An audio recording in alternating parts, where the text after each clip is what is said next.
अब देखो मेरा बेटा, हमारे पास एक नया टॉपिक शुरू हो रहा है, that is the concept of gravitation. सही है। अब देखो, ग्रेविटेशन जो है ना, वो सर्कुलर एंड रोटेशनल मोशन का ही पार्ट है। छोटे छोटे से इसमें मासूमाना किस्म के 2 से 3 टॉपिक्स हैं जो हम पढ़ते हैं। एमडी कैट वालों के लिए भी इंपॉर्टेंट है। देखो, ई कैट वालों के लिए तो सवाल ही नहीं होता ना, उनका तो पूरा कोर्स ही होता है।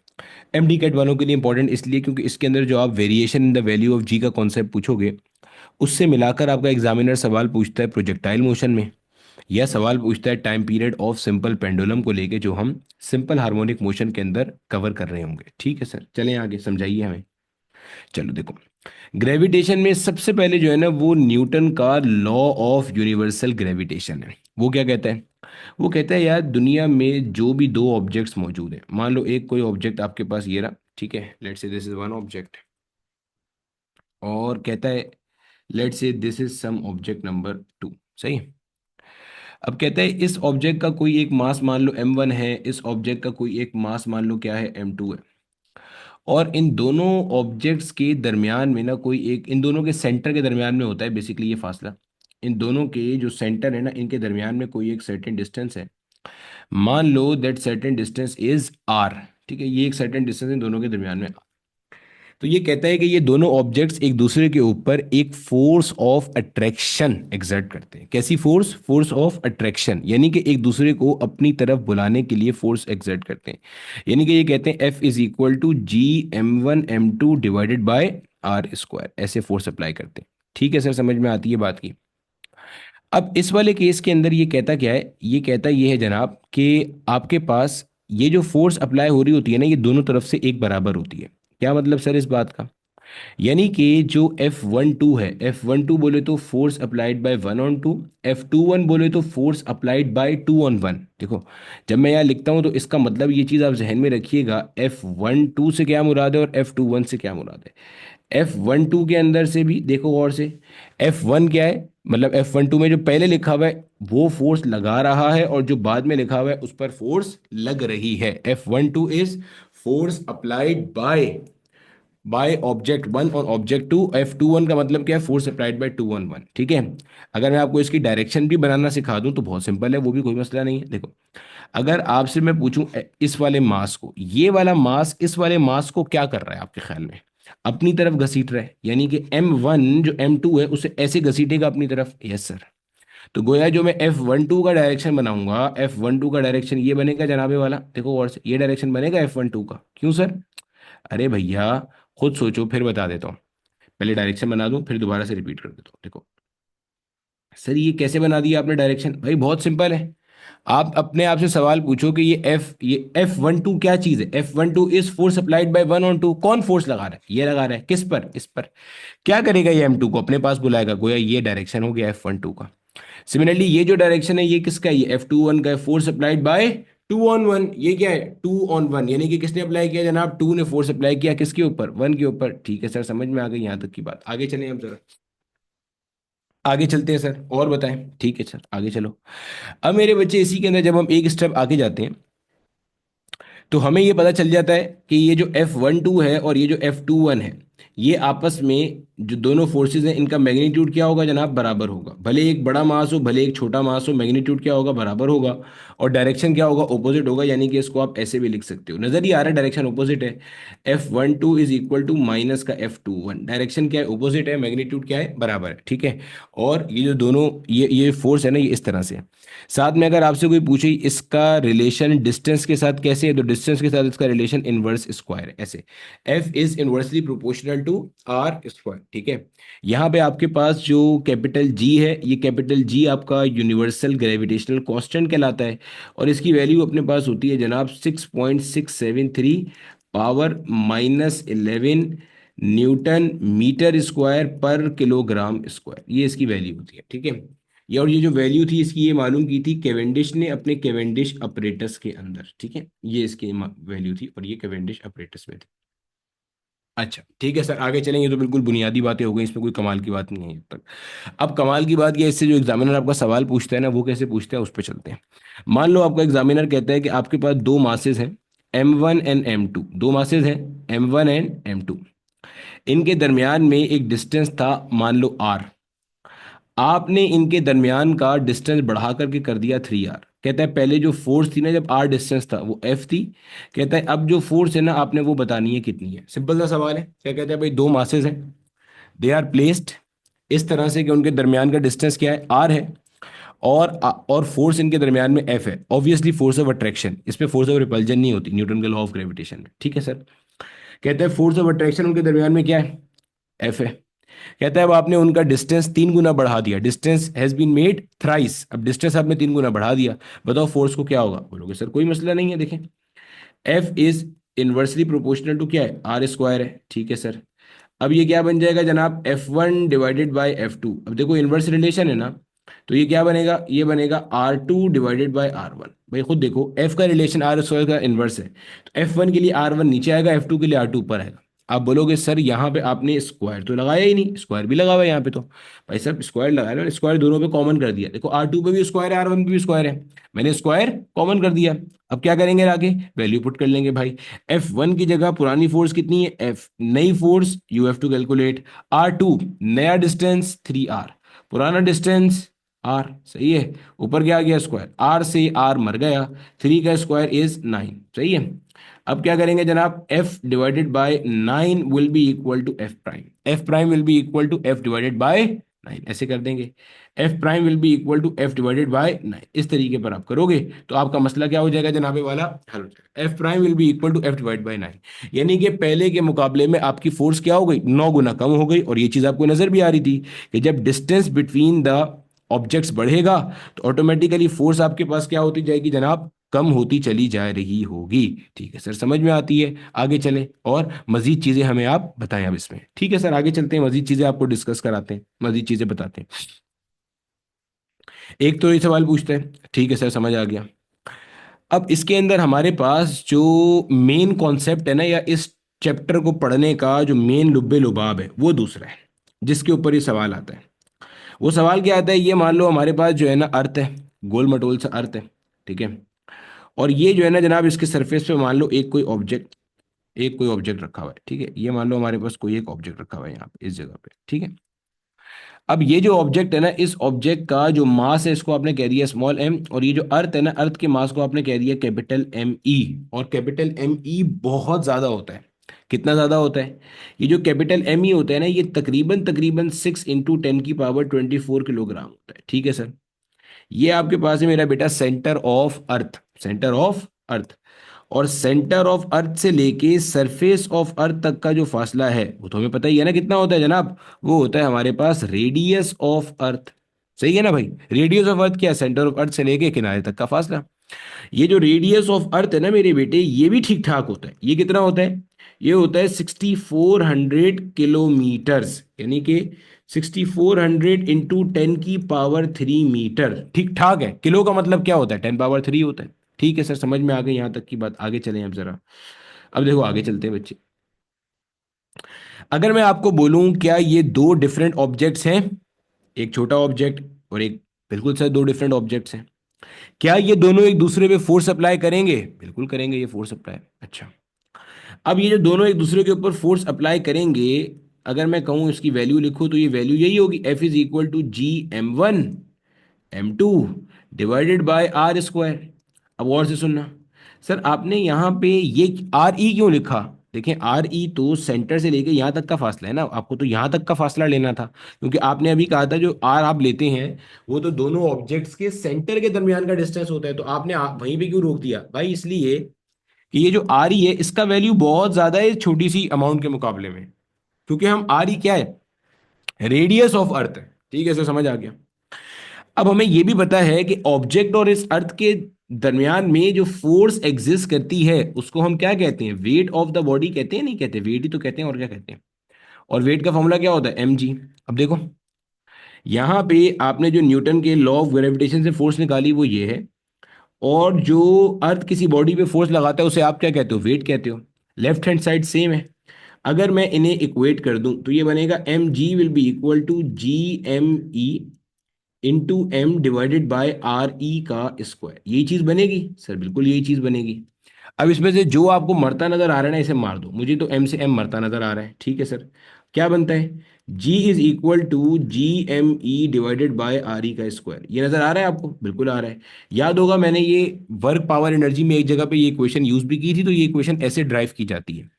आपने इस इक्वेशन को जहन में रखना है, ये आपके पास ना गोल्डन इक्वेशन है इस पूरे चैप्टर की, मतलब इस पूरे टॉपिक की, आप समझ लो। गोल्डन इक्वेशन से ये मुराद है कि हम हर जगह पे इसी को इस्तेमाल करेंगे, G is equal to G M E upon R E का square, the concept of gravitational क्या, एक्सेलरेशन। ठीक है सर, चलें आगे चलते हैं, समझाएं मजीद हमें। अब देखो मेरा बेटा, ये जो गोल्डन इक्वेशन है ना, ये आपको क्या क्या बताती जा रही है, जरा ये भी आप समझते चलो। जब आप कहते हो ना G is equal to G M E divided by R E का स्क्वायर, ये क्या कर रहा है, इसकी मदद से आप जी का वैल्यू कैलकुलेट कर सकते हो एट एनी पॉइंट। यानी कि ये कह रहा है जी ग्रेविटेशनल एक्सेलरेशन एट, अभी कहाँ पे आपने ये सारी कैलकुलेशन की है? एट द सरफेस ऑफ अर्थ। कहाँ पे कैलकुलेशन की है? Eight the surface of earth. Sir ये कैसे पता चला? अरे भाई साहब, सरफेस पे ही तो रखा हुआ है, देखो ये ऑब्जेक्ट कहाँ है, सरफेस पे ही तो रखा हुआ है अभी ये ऑब्जेक्ट। सरफेस से ऊपर जाता तो फिर आर ई थोड़ी लेते, फिर आर ई के साथ हाइट का फैक्टर ऐड कर देते। सही है सर। जो कैपिटल जी है ये क्या है आपके पास? ये तो यूनिवर्सल ग्रेविटेशनल कांस्टेंट है। आपको एम ई नजर आ रहा है? एम ई को आप कहोगे effective mass of earth. M E को क्या कहोगे? Effective mass of earth. Sir ये इफेक्टिव मास ऑफ अर्थ क्या होता है, ये भी आपको समझ में आ जाएगा आगे चल के। फिलहाल आप बस मान लो कि ये मास ऑफ अर्थ है, इफेक्टिव इसमें क्या चीज है वो आगे चल के मैं बताऊंगा। ये जो नीचे आपको आर ई लिखा नजर आ रहा है ना, देखो ये मैंने ऊपर डेरिवेशन इसलिए कराई थी, आप समझ जाओ कि ये आर ई क्या है। ये आर ई जो है ना मेरा बेटा, ये डिस्टेंस है। ये क्या है? ये इस जगह पे जो भी कुछ लिखा होगा ये बेसिकली क्या है, ये बेसिकली आपके पास डिस्टेंस है। अब डिस्टेंस हमेशा दो पॉइंट्स के दरमियान में होता है, ठीक है। डिस्टेंस है कहां से? From the centre of earth. Distance है ये कहां से? From the centre of earth, कहां तक का? To the point where G is being calculated. और से सुनना और इसको ध्यान में रखना, where G is being calculated. और ये वाली गलती नहीं करना। बहुत सारे बच्चे जो गलती करते हैं वो ये करते हैं कि आपके पास ना वो क्या करते हैं, ई वहां पे आ नहीं रहा था इसलिए मैंने टी और डी के बीच में ई नहीं लिखा, ठीक है। बहुत सारे बच्चे गलती ये करते हैं कि उनको लगता है यहां पे हमेशा रेडियस ऑफ अर्थ ही आएगा। नहीं, आप देखो ये आर ई कहां पे कहां से आया है? ये आ रही यहाँ पे यहाँ से आया है। और यहाँ पे आना क्या था इत्तेफाक से? यहाँ पे आना था आर का स्क्वायर। और ये आर क्या हुआ करता था?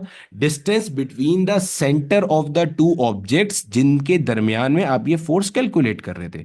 अब चूंकि आपने इसको रखा हुआ ही सरफेस ऑफ अर्थ पे था, तो इसका सेंटर से सरफेस तक का फासला बहुत ही कम था, ना होने के बराबर था आर ई के मुकाबले में, इसलिए यहाँ आर ई आया। अगर मैं इसको कहीं ऊपर ले जाऊं और ये वाला डिस्टेंस कुछ एच हो जाए, तो यहाँ क्या आएगा? आर ई प्लस एच का होल स्क्वायर आ रहा होगा। इसको आप ध्यान में रखिएगा। फिर ये आपके पास है G is equal to G M E upon R E square. G universal gravitational constant 6.673 power minus 11 newton metre square पर kilogram square. This is the effective mass of earth. और ये क्या है? Distance from the centre of earth to the point where G is being calculated and evaluated. ठीक है sir, समझ आ गया।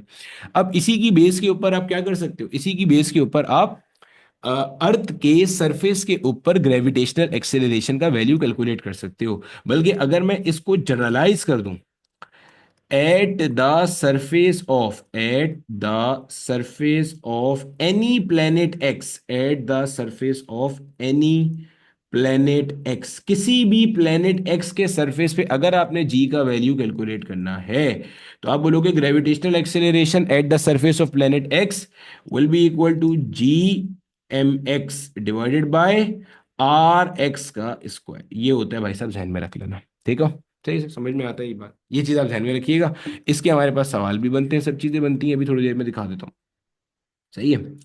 अब जैसे मिसाल के तौर पे मान लो आपको एक सवाल दे दिया। सवाल में क्या कहता है? आपको कहता है कि यार एक कोई प्लेनेट है, और से सुनना, एक कोई प्लेनेट है, उस प्लेनेट का नाम प्लेनेट वाई है।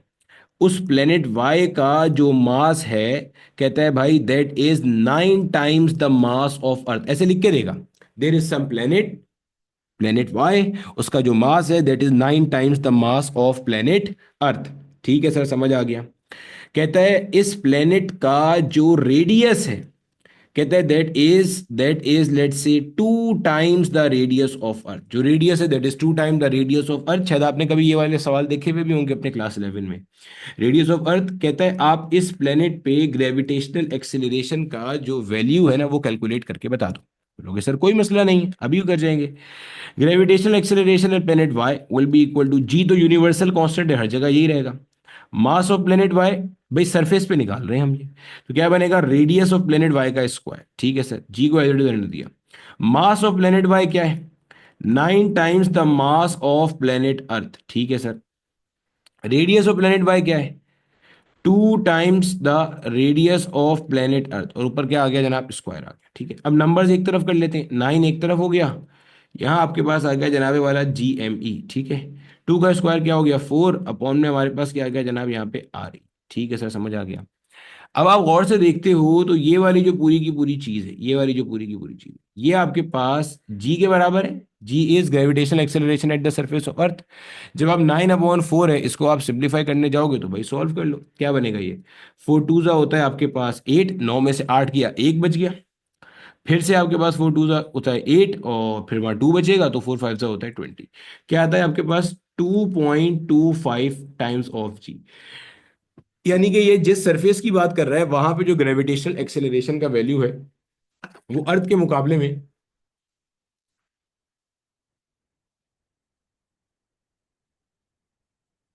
2.25 टाइम्स कैसा है, ज्यादा है। ठीक है, अब आपने एग्जैक्ट वैल्यू कैलकुलेट करनी है, तो जी की जगह जी का वैल्यू पुट कर दो, क्या आंसर आ गया भाई, 22.5 मीटर पर सेकेंड का स्क्वायर। इस तरीके पर आप इस तरह के सवाल कर सकते हो। ठीक हो गया सर, समझ में आती है यहां तक की बात।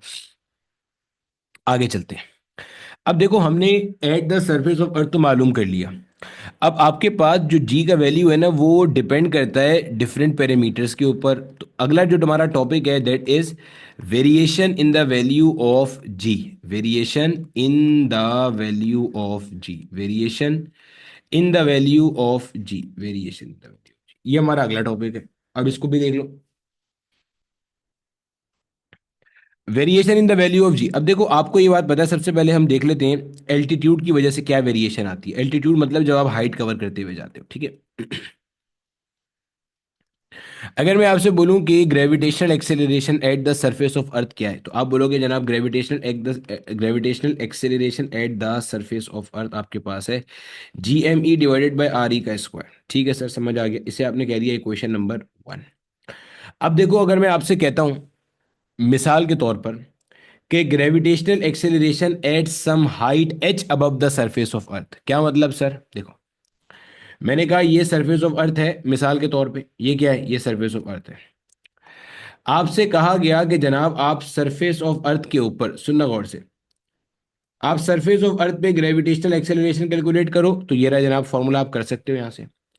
अब वो आपसे सरफेस ऑफ अर्थ पे निकालने के लिए नहीं बोल रहा, अब वो कह रहा है कि आप क्या करो, आप सरफेस ऑफ अर्थ से कहीं थोड़ा सा ऊपर चले जाओ। ठीक है, चले गए आप ऊपर, मान लो आप यहाँ कहीं पे आ गए। अब ये जो आपका पॉइंट है ना, ये आपने कुछ हाइट h कवर कर ली, this is some height h जो आपने कवर कर ली। ठीक है सर, समझ आ गई बात की। अब ये जो आपके पास है ना, ये चीज, ये जो आपने हाइट h कवर करी है, अब आपको कहते हैं कि आप इस पॉइंट पे ग्रेविटेशनल एक्सेलरेशन बताओ। देखो, जब आप ऊपर जाओगे तो जी अपनी जगह रहेगा, इफेक्टिव मास अपनी जगह रहेगा, आपका जो ये आर ई है, ये आर ई नहीं रहेगा, ये क्या बन जाएगा, RE+H, और ऊपर क्या आ जाएगा, होल स्क्वायर। ये हो गया आपके पास GME डिवाइडेड बाय RE+H का होल स्क्वायर हो गया। इसको आपने कह दिया मेरे बेटे क्या, इसको आपने कह दिया इक्वेशन नंबर 2। ठीक है सर, समझ में आती है बात। अब देखो, अगर मैं इक्वेशन नंबर 2 को इक्वेशन नंबर 1 से डिवाइड कर दूं, इक्वेशन 2 डिवाइडेड बाय इक्वेशन 1, और से देखते जाना ये क्या हो रहा है यहाँ पे। ठीक है, जब आप इस दोनों इक्वेशन को डिवाइड कर देते हो, तो ये बनेगा G' divided by G will be equal to, यहाँ आ जाएगा GME डिवाइडेड बाय RE+H का होल स्क्वायर। सही है, देखो ये मैंने क्या लिखा है, G' की इक्वेशन। अब देखो, इस पूरे के नीचे ऐसे आएगा GME डिवाइडेड बाय RE का स्क्वायर। जब इस पूरे फैक्टर को पलटूंगा तो RE² ऊपर आ जाएगा और GME क्या होगा, नीचे आ जाएगा। ऐसे करके हो जाएगा ये काम। तो मैं डायरेक्टली जो पलटने के बाद वाला फैक्टर है ना, वो लिख रहा हूँ। यहाँ पे आ जाएगा हमारे पास जनाब RE का स्क्वायर, और यहाँ पे आ जाएगा हमारे पास जनाब GME का वैल्यू। ठीक हो गया। अब ये जो आपका GME है, आपने इसको GME से मार दिया, यहाँ पे आपके पास क्या आता है, यहाँ पे आपके पास आता है जनाब RE का स्क्वायर डिवाइडेड बाय RE+H का होल स्क्वायर। ये चीज बनती है आपके पास यहाँ पे, समझ आता है। अब आपने ये इक्वेशन जहन में रखनी है, जब भी कभी आपसे ये हाइट वाला कॉन्सेप्ट पूछा जाए, आपने हमेशा ये इक्वेशन जहन में रखनी है। एक कॉन्सेप्ट आपने यकीनन पहले भी पढ़ा होगा, वो आपकी किताब वगैरह में भी लिखा है कि G H is equal to 1 - 2h/r e multiply by G. आप लोग जब अपना एल्टीट्यूड वाला कॉन्सेप्ट ड्राइव करते हो ना, कि अगर कोई बॉडी सरफेस ऑफ अर्थ से ऊपर चली गई तो तो उसकी जो ग्रेविटेशनल एक्सेलरेशन की वैल्यू उस हाइट एच पे है, वो आप यहां से करते हो। अब इस सवाल में ना, ये इस फॉर्मूले में एक छोटा सा मसला है। ये फॉर्मूला आपके बोर्ड लेवल पे तो सही चलेगा, लेकिन उसमें एक छोटा सा मसला, जरा समझ लेना। जब हम ये चीज ड्राइव करते हैं तो हम वहां पे डेलिबरेटली ये मान के चलते हैं कि H is way less than the value of R E. ये ड्राइव कैसे होता है आपको नजर ही आ जाएगा अभी भी, अगर मैं सॉल्व करूंगा। ये ड्राइव इस तरह से होता है मेरा बेटा, कि अगर आप देखोगे ना यहाँ पे, अगर मैं यहां से आर ई का वैल्यू कॉमन निकालूं, ये मैं वैसे बता रहा हूं, ठीक है, ये वैसे बता रहा हूं, इसका ताल्लुक हमारे कोर्स से नहीं है फिलहाल। अगर मैं यहां से आर ई का वैल्यू कॉमन निकाल लूं तो ब्रैकेट में बचेगा 1 + h/r ई, और ऊपर क्या आ जाएगा, होल स्क्वायर, और बाहर हो जाएगा आर ई का स्क्वायर। तो आर ई के स्क्वायर से आर ई का स्क्वायर मर जाएगा, यहाँ पे बचेगा 1 + h/r ई का होल स्क्वायर। इसको नीचे से ऊपर लेके जाएंगे तो ये बन जाएगा 1 + h/r ई की होल पावर -2। अब जो आपने बाइनोमियल एक्सपेंशन पढ़ी है ना, 1 + x⁴ is equal to 1 + nx + nn - 1/2 factorial into x square, फिर आगे वो कहानी चलती भी जाती है। तो उसकी बेस पे आप इसको सिंप्लीफाई करोगे तो ये बन जाएगा 1 - 2h/r ई। फिर आगे की टर्म्स को आप छोड़ दोगे, क्योंकि वो टर्म बहुत छोटी होती जाएंगी, क्योंकि आप ये मान के चलते हो कि h बहुत बहुत बहुत छोटा है और आर ई बहुत बहुत बहुत बड़ा है। जब ऐसा होगा तो जाहिर है हायर पावर के अंदर वैल्यू मजीद कम होगी, तो आप आगे की फैक्टर को छोड़ दोगे। तो बताने का मकसद ये था कि यहां से जब आप यहां पे आते हो तो उसमें आप अजम्पशन की बेस पे आते हो कि H is way less than R E, way less than, बहुत छोटा है रेडियस ऑफ अर्थ के मुकाबले में।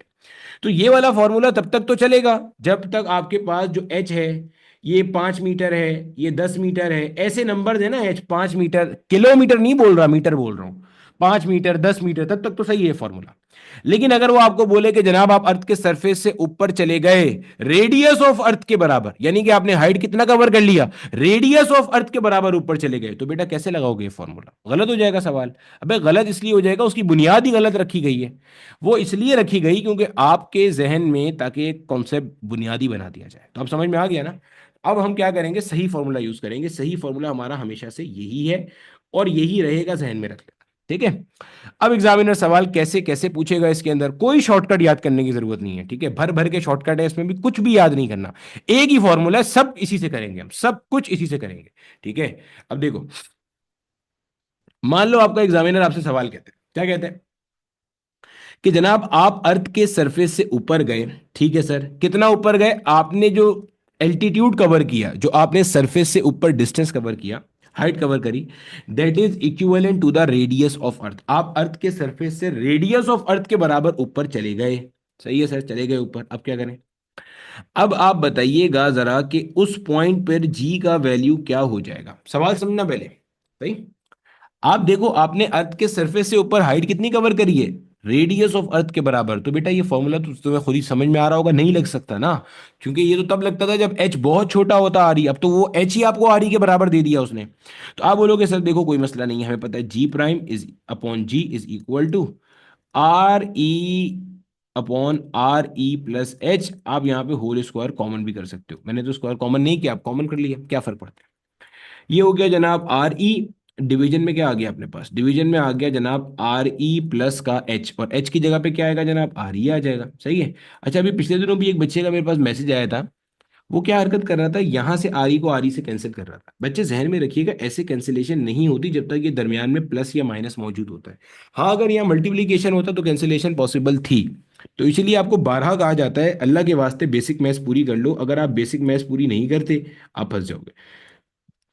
ये आपके पास क्या आता है जनाब, टू आर ई आता है, ऊपर आ गया स्क्वायर, ठीक है, ये स्क्वायर ब्रैकेट के ऊपर है। आर ई से आर ई क्या हो गया आपका, कैंसिल हो गया। ये बनता है जनाब G prime divided by G will be equal to 1 का स्क्वायर 1, 2 का स्क्वायर क्या हो गया 4। इस जी को अगर आप यहाँ ले जाओगे उठ करके, तो ये बन जाएगा आपके पास G prime will be equal to G divided by 4। ठीक है सर, समझ आता है। यानी कि उस पॉइंट पे ग्रेविटेशनल एक्सेलरेशन का वैल्यू ये हो जाएगा। अगर आपको वैल्यू निकालने के लिए बोलेगा तो आप क्या बोलोगे, आप बोलोगे 10/4। 10/4 को आप सिंप्लीफाई कर लो, 2.5 मीटर पर सेकेंड स्क्वायर आता है। सही है।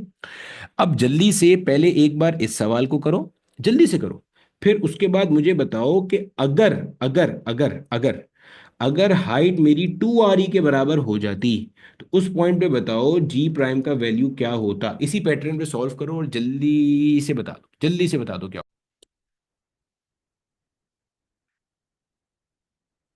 ठीक है भैया, हमारे पास जो इसका आंसर आ रहा है वो क्या आ रहा है, 1.11 भी चलेगा या G/9 भी चलेगा। करोगे आप इसी तरीके से, देखो जहां मैंने ये देखो, मैं फिर समझा भी देता हूँ कैसे हुआ है।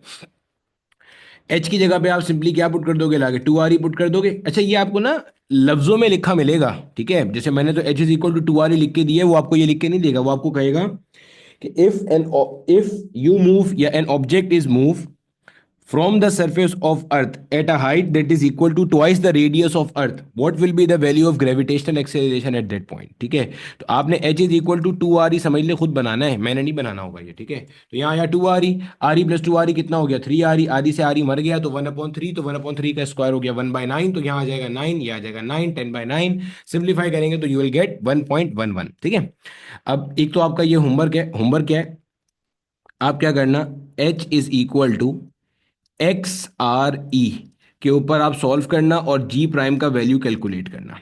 एक्स का वैल्यू जो है ना वो आप लेके चलना 3, 4, 5, 6, बहुत दफा पूछे गए हैं यार ये वाले क्वेश्चन, ये लेके चलते जाना और 10 तक जाना और सिंप्लीफाई करना, ठीक है, आंसर निकालना।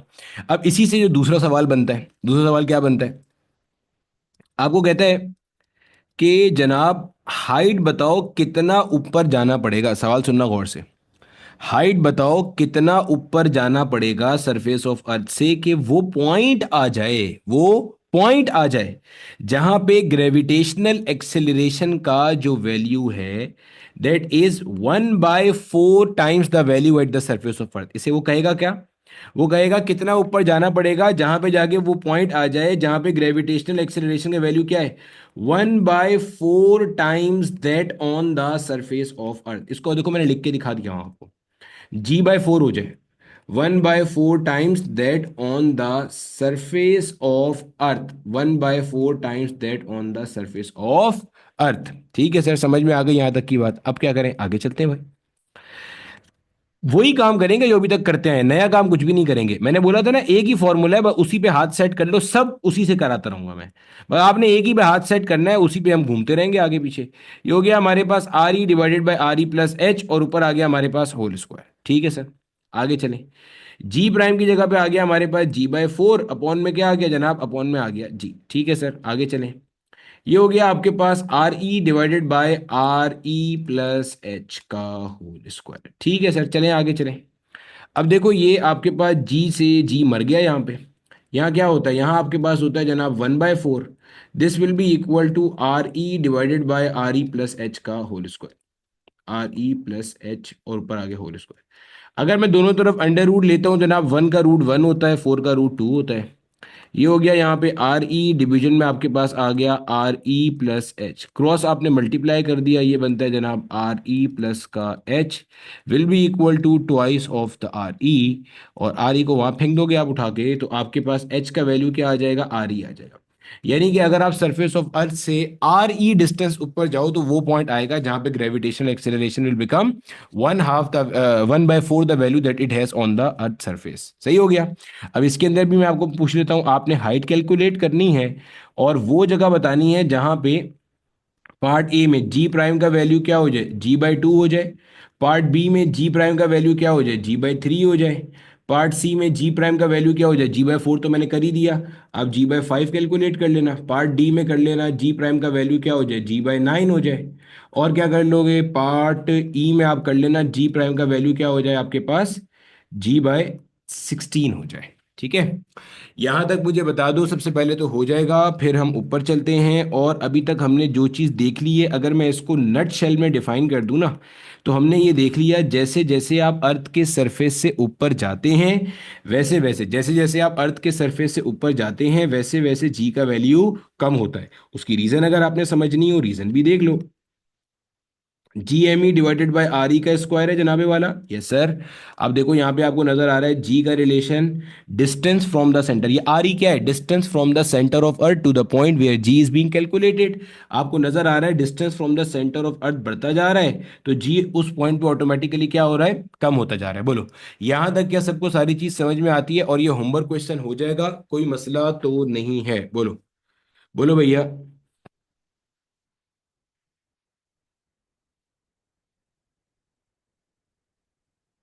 एग्जामिनर वर्डिंग में लिख के देगा find the distance from the surface of अर्थ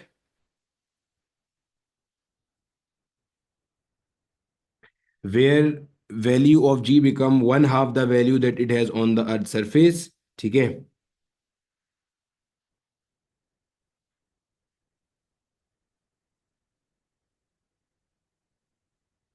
चले आगे।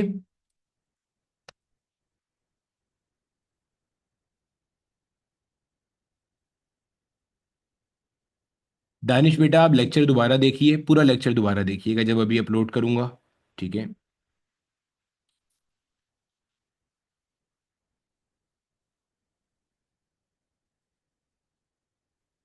कौन सा F2 अपॉन F1 किसके बराबर आ रहा है?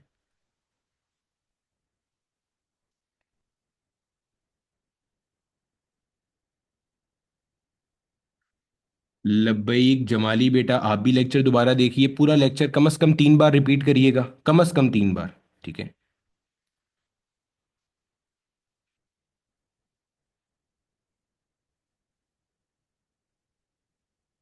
ठीक है। बेहतरीन है।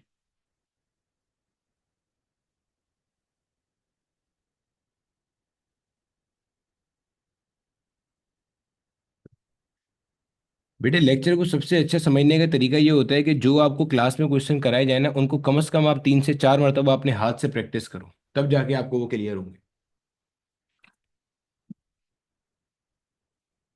अब देखो बच्चे, हमारे पास जो हमारा अगला इसी के अंदर कॉन्सेप्ट है, वो हमारे पास आता है variation in the value of G with respect to depth depth depth depth. ठीक है। डेप्थ मतलब क्या है, अभी तक आप कहाँ जा रहे थे, अभी तक आप सरफेस से ऊपर जा रहे थे। भाई देखो अगर मैं आपको अर्थ की शक्ल बना करके दिखाऊंगा, तो ये देखो आपके पास सूरत हाल ये है कि ये जो है ना आपके पास जनाब एक अदद क्या है, ये आपके पास सरफेस है। आप जब सरफेस पे कैलकुलेशन करते हो, सरफेस पे आपके पास जी का वैल्यू जो 9.8 मीटर पर सेकंड स्क्वायर आता है वो यहाँ पे आता है। जब आप ऊपर जा रहे थे यहाँ से, गोया कि आप कुछ एक हाइट एच कवर करते हुए जा रहे थे, अभी हमने थोड़ी देर पहले पढ़ा भी था। आप चंद एक हाइट एच कवर करते हुए जा रहे थे, तो इस हाइट एच पे जाने के बाद आपके पास जो जी का वैल्यू था, वो पहले के मुकाबले में क्या हो रहा था, कम हो रहा था, क्योंकि आपका distance from the centre of अर्थ क्या हो रहा था, बढ़ता जा रहा था। अब आप उल्टा काम कर रहे हो, अब आप डेप्थ कवर कर रहे हो। डेप्थ का मतलब क्या है, आप सरफेस ऑफ अर्थ से अंदर आ रहे हो। क्या मतलब सर, जरा समझाएं इस बात को, समझते हैं। यहां कहीं पे मान लो मेरा बेटा हमारे पास इस पॉइंट पे जो है ना, that is the centre of अर्थ। ठीक है सर। अब देखो सेंटर ऑफ अर्थ से सरफेस ऑफ अर्थ तक का जो फासला है ये तो फिक्स है, ये तो आपको पता ही है। ये कितना है आपके पास, आर ई है, that is the radius of अर्थ। ठीक है। अब आप डेप्थ कवर करके मान लो इस किसी पॉइंट पे आ गए। आपने क्या किया, आपने क्या किया मेरा बेटा, आपने जो है ना वो एक डेप्थ कवर करी, और आप जो है ना वो यहाँ कहीं पे आ गए। ठीक है। आप यहाँ किसी पॉइंट पे आ गए, समझिएगा भी जरा। आपने डेप्थ कवर करी और आप इस पॉइंट पर आ गए, ये आप आ गए इस पॉइंट पे। ठीक है सर, ये आपने मान लो एक डेप्थ, सर्टेन डेप्थ आपने कवर कर ली। ठीक है, ये डेप्थ कवर कर ली। अब अगर मैं आपसे पूछता हूं कि जनाब इस पॉइंट पे जो सेंटर से फासला बचा है वो कितना बचा है, ये वाला डिस्टेंस कितना बचा है, अगर आपसे पूछा जाए, गौर से सुनना, ये डिस्टेंस, भाई सेंटर से उस पॉइंट का फासला जहाँ पे जी कैलकुलेट करना है वो यही है ना, वो क्या बचेगा, वो आपके पास हो जाएगा आर ई माइनस डी के बराबर हो जाएगा। खुद सोचो ना क्या हो जाएगा, आर ई माइनस डी के बराबर हो जाएगा, वो जो बचा हुआ फासला होगा। जी सर ऐसे ही है, बिल्कुल ऐसे ही है। अब देखो सुनते जाओ, यहाँ पे गौर से अच्छे से देखते जाओ। आपके पास यहाँ पे, अब देखो अगर मैं आपको बोलूं यार सरफेस ऑफ अर्थ के ऊपर जो हमारे पास था वो क्या था, वो था G is equal to G M E divided by R E का स्क्वायर, ये था सरफेस ऑफ अर्थ पे। अब यहाँ पे आपको इफेक्टिव मास का कॉन्सेप्ट समझ में आएगा। सिमिलरली जब आप इस डेप्थ, इस डी पॉइंट पे आ गए, इस पॉइंट पे मान लो आपके पास जो ग्रेविटेशनल एक्सेलरेशन का वैल्यू है वो क्या है, जी प्राइम है। वो जी प्राइम जो है ना वो बराबर होगा G M prime divided by R E minus D का होल स्क्वायर। अब आप में से बहुत सारे लोगों को ये तो समझ में आ गया होगा, क्या चीज़, ये समझ में आ गया होगा सर ने यहाँ पे आर ई माइनस डी क्यों लिखा। वो ऐसे समझ में आ गया होगा क्योंकि मैंने बताया था, यहाँ पे आप क्या लिखते हो, यहाँ पे आप लिखते हो distance from the centre of earth to the point जहाँ पे आप जी को क्या कर रहे हैं जनाबे वाला, कैलकुलेट कर रहे हैं। तो ये तो बात हमें अच्छे से हजम हो गई, क्योंकि आर ई टोटल देखो ना भाई, आर ई यहाँ पे ये टोटल डिस्टेंस था पहले, ये टोटल था, डी आप नीचे आ गए तो बचा कितना हो गया, ये आर ई माइनस डी हो गया। ठीक है, समझ में आ गई ये बात। अब देखो जब आप कैलकुलेशन करते हो ना, जब आप कैलकुलेशन करते हो, अब यहाँ पे ये कैसे हो गया, या ये यहाँ पे गौर से सुनना, ये यहाँ पे आपने इफेक्टिव मास ये क्या कर दिया है, या ये कैसे चेंज कर दिया, जरा समझो इस बात को। इफेक्टिव मास का कॉन्सेप्ट ना एक मिसाल से समझते हैं हम लोग, what is the value of effective mass, what is the concept of effective mass. देखो देखो बच्चे, हमारे पास मान लो अगर यहाँ पे कोई एक ये पहाड़ है, ये एक कोई पहाड़ है, और यहाँ पे हमारे पास कोई लेट से ये समंदर है, सही, सी लेवल है। हमारे पास जो एयर होता है, अगर मैं एयर का डिस्ट्रीब्यूशन आपको बनाकर दिखाऊं तो एयर के पास, air is a combination of different gases, हमें ये बात पता है, ऐसे ही है। मान लो एयर के पास जो है ना वो इस तरीके पर अलग अलग जो गैस के मॉलिक्यूल्स हैं, air is a mixture of different gases, ठीक है। अब मैं क्या कर रहा हूं, मैं यहाँ पे ना डिफरेंट लेवल्स डिफाइन कर रहा हूँ, गौर से सुनते जाना। एक लेवल मैंने ये डिफाइन कर दिया, सही, गौर से सुनो। सिमिलरली एक लेवल मैंने जो है ना मान लो यहाँ कहीं भी डिफाइन कर दिया, एक लेवल ये रहा, ये डिफाइन हुआ हुआ लेवल, सही है, ये एक लेवल डिफाइन हो गया। ये मैं अलग अलग लेवल्स डिफाइन कर रहा हूँ, सही है। और एक लेवल मैंने बिल्कुल समंदरी लेवल पे डिफाइन कर दिया। लेवल क्या है, मतलब अर्थ, अर्थ का सरफेस टाइप एक चीज समझ लो, मैंने इस पॉइंट पे डिफाइन कर दी, समझते जाना बस। अब सूरत हाल क्या है, अगर अगर हम एटमॉस्फेरिक प्रेशर की बात करें, आपने बचपन से आज तक एटमॉस्फेरिक प्रेशर का नाम तो सुना होगा। एटमॉस्फेरिक प्रेशर क्या होता है, वो जो एटमॉस्फेयर प्रेशर एग्जर्ट करता है उसको अपन लोग कहते हैं एटमॉस्फेरिक प्रेशर, सही में, सही से समझ में आती है बात ये। अब आपके पास जो सी लेवल होता है, इस पॉइंट पे आपका जो एटमॉस्फेरिक प्रेशर होता है वो मैक्सिमम होता है। एटमॉस्फेरिक प्रेशर जो होता है इस पॉइंट पे, वो कैसा होता है जनाबे वाला, वो मैक्सिमम होता है। अब कोई खुदा का बंदा पूछे कि यार ये मैक्सिमम क्यों होता है, तो आप बोलोगे सर देखें, जितने भी एयर के मॉलिक्यूल्स हैं ना वो सारे के सारे इस पॉइंट पे क्या कर रहे हैं, प्रेशर एग्जर्ट कर रहे हैं। ठीक है सर, समझ आती है, मैक्सिमम है। जब आप कुछ ऊपर चले गए तो यहां पे जाने के बाद प्रेशर आपका कम हो गया, क्यों कम हो गया, क्योंकि वो एयर के मॉलिक्यूल्स जिनकी डेंसिटी ज्यादा थी, जिनकी डेंसिटी ज्यादा थी वो नीचे रहते जा रहे हैं भाई। भारी चीजें कहाँ जाती हैं, नीचे आती हैं। तो वो एयर के मॉलिक्यूल जिनकी डेंसिटी ज्यादा थी वो नीचे आते जा रहे हैं, और जिनकी डेंसिटी कम है वो ऊपर ऊपर है। तो इसका मतलब अगर कोई बंदा इस पॉइंट पर मौजूद है तो इसके ऊपर एटमॉस्फेरिक प्रेशर एग्जर्ट करने में सिर्फ ये मॉलिक्यूल्स हिस्सेदार होंगे, ये नीचे वाले नहीं होंगे।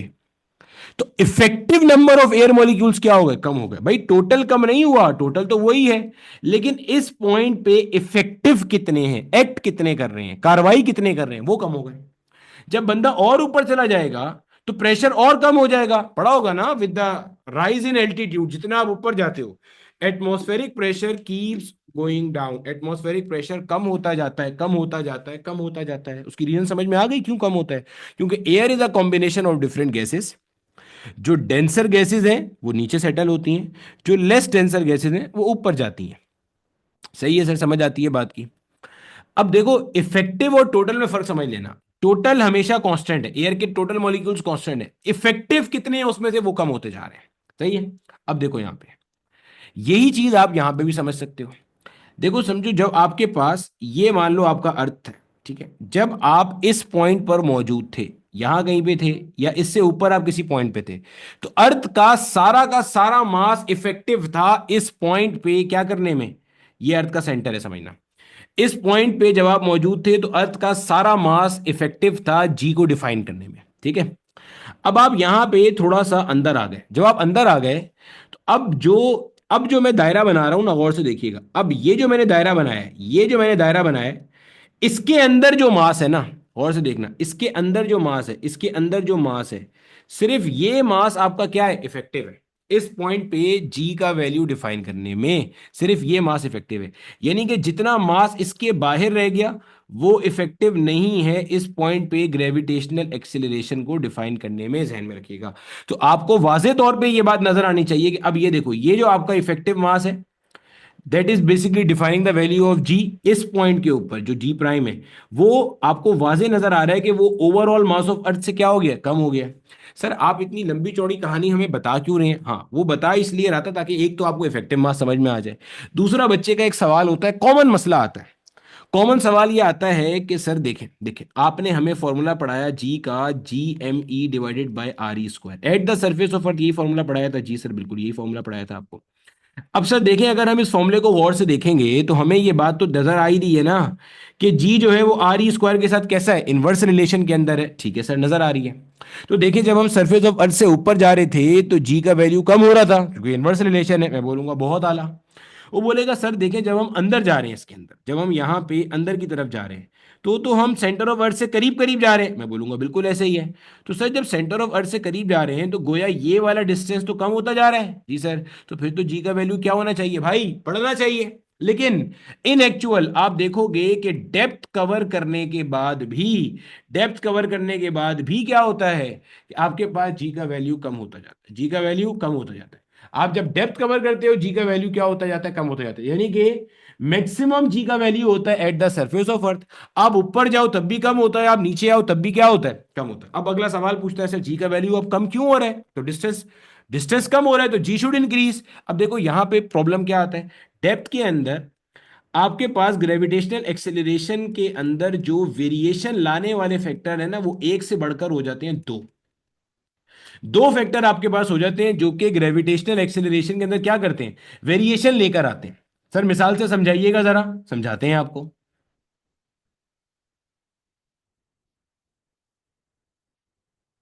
देखो मिसाल से आपको समझाते हैं बात, मिसाल से अगर आप बात समझोगे तो और अच्छा समझ में आ जाएगा।